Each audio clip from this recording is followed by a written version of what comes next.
Hi, yeah. Just finished watching the final episode of Bates Motel Season 1. Being a big fan of the Hitchcock film that they basically used as a basis for their series, I was a little bit disappointed with the treatment of it.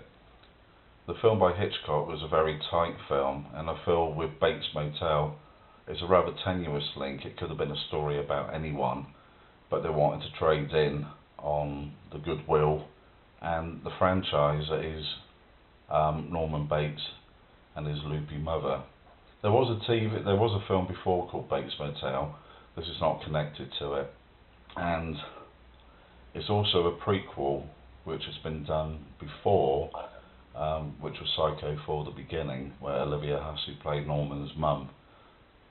With this, they've done a contemporary prequel, which is kind of like a paradox in a way, because if it's a story telling the story leading up to the events that happened, that's all Janet Leigh murdered in the shower, then they can't really make it contemporary. But anyway, what you've got is basically Norman and his mum Norma move and they buy this motel, make it their own, find out it used to be used for a sex trade where Asian girls were brought into the country and sold, and she ends up having dope heads stay there because the local economy basically makes money on that.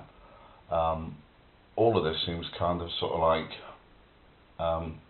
superfluous. It doesn't really add anything to the mystique, and we have Norman as a babe magnet.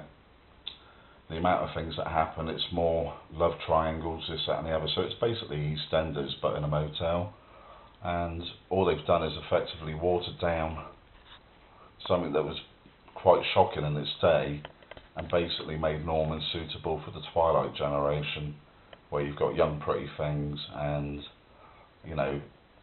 never really thought of Norman as a babe magnet, but there you go, that's what the makers have done. They left it with a sort of cliffhanger, which we sussed out, didn't we?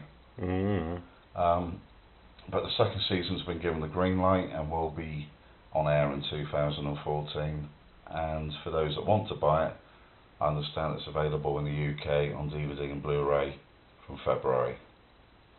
There you go.